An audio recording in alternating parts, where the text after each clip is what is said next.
Hey, gents, the anabolic doc, Dr. Thomas O'Connor, has hired a new doctor under his testosteronology program where he's training doctors to become testosteronologists, experts in TRT, basically.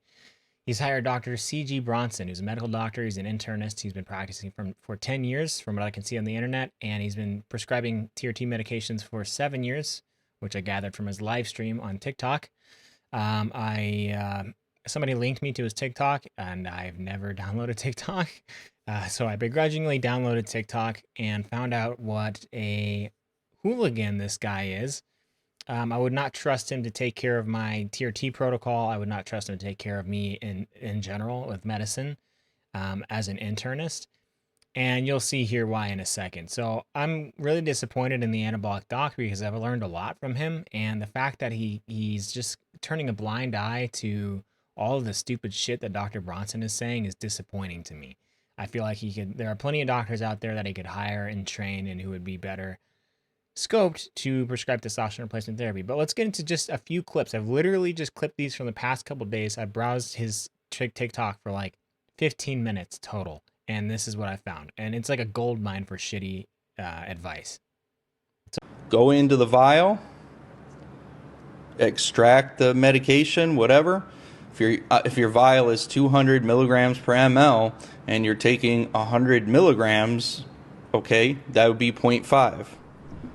So you would go up to 0.5.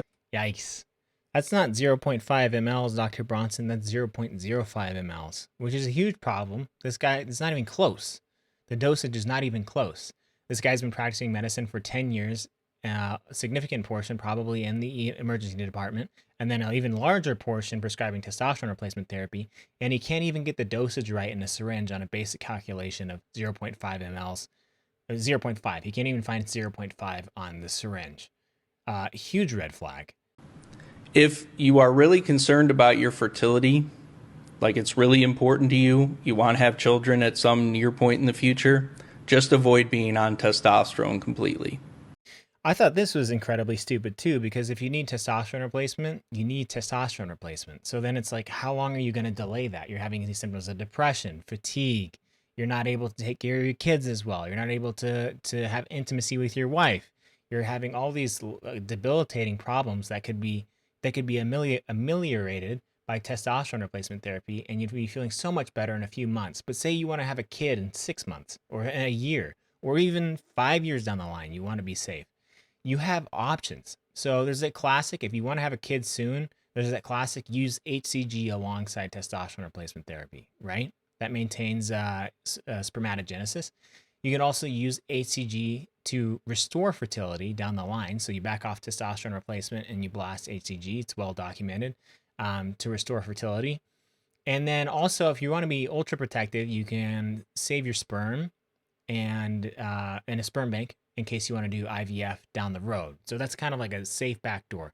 And I've made a whole video on going deep dive into the research on fertility and how to maintain, restore, and save fertility while on testosterone replacement. So if you need to get on testosterone replacement, don't hesitate to get on. Just be prepared on what option you're going to use or options you're going to use to maintain or restore or protect your fertility on testosterone replacement. So I thought this take was really, really stupid. What are your thoughts on using AI if someone's having high estrogen side effects, including anxiety? The anxiety is more likely due to the testosterone. The testosterone affects your brain in very complex ways. So this guy is really obsessed with estrogen. It's like, I don't know if you guys know who Danny Bossa is. He's no longer around like the TRT scene, but he's like the new Danny Bossa. He's like obsessed with estrogen and like how estrogen, he brings up all the time how estrogen metabolizes visceral fat. My argument against that is, yeah, okay, it can metabolize visceral fat.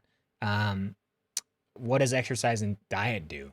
It plays a much larger role in metabolizing visceral fat than estrogen does.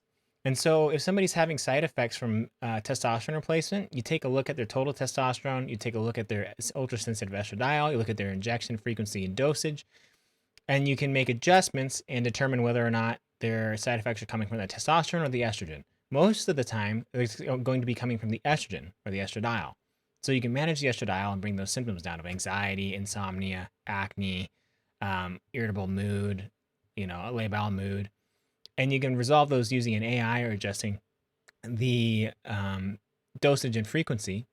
But if somebody's, their labs look great, they're within a normal range throughout the entire week, not just at the beginning or the end at their trough, but throughout the entire week, and you've eliminated the possibility of an estrogenic problem going on, or estrogenic side effects, then there's a possibility that the individual is having a response to the androgen load. And some people just have a negative response to testosterone. Um, I would say, especially when they're injecting less frequently, I think people can ameliorate the problem if they inject more frequently. So they can, you can test things out like you doing daily injections of sub Q and things like that. Um, so sometimes just the androgen load can be too much for people and can cause anxiety. But it's not one or zero. It's not. It's most likely the testosterone. It's case by case, and you need to look at it case by case. And this guy is just so one or zero. It drives me fucking crazy. I use enclomiphene alongside TRT and my ball size is increased. How does this happen? Well, enclomiphene increases your FSH and LH levels. So, it increases sperm production, probably more so than the testosterone is decreasing your sperm production. So it's a simple matter of balance.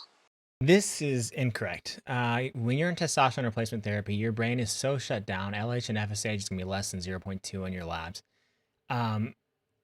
And a serum like enclomiphene can't kickstart your brain into putting out LH and FSH. It's just too suppressive. Mechanistically, it doesn't make any sense. There's no clinical data that shows that a serum like enclomiphene or clomiphene can maintain LH and FSH on testosterone replacement therapy. And there's no anecdotes that I've seen. I see people say that they've used it in tandem, the enclomiphene with testosterone replacement, and they're like, I think my ball size has increased. That's not data. That's not LH and FSH labs. If I saw somebody on testosterone replacement who's using enclomiphene and they had LH and FSH in the normal range, I would be in like maybe a sperm count that was normal. I would be blown away and I would change my mind. But I've never seen it, and there's no clinical or anecdotal data to prove it. I've also made a video on this. What about 5-alpha reductase inhibitors reducing neurosteroid production? Isn't that more harmful than AI? No, because AIs reduce neurosteroid production even more so than 5-alpha reductase inhibitors. This is also unfounded. Nowhere in the clinical literature will you find that aromatase inhibitors inhibit the synthesis of neuroactive neurosteroids. You'll find plenty of literature that shows, and you can also look at a tree of neurosteroid synthesis from cholesterol.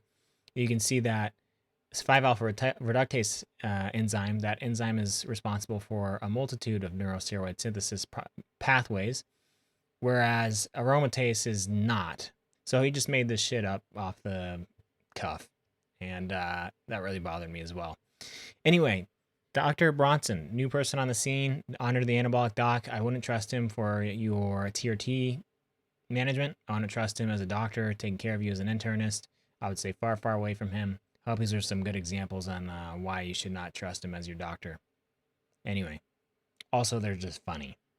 Okay, guys, I hope you have a good day, and I'll talk to you in the next one. Peace out. Somewhere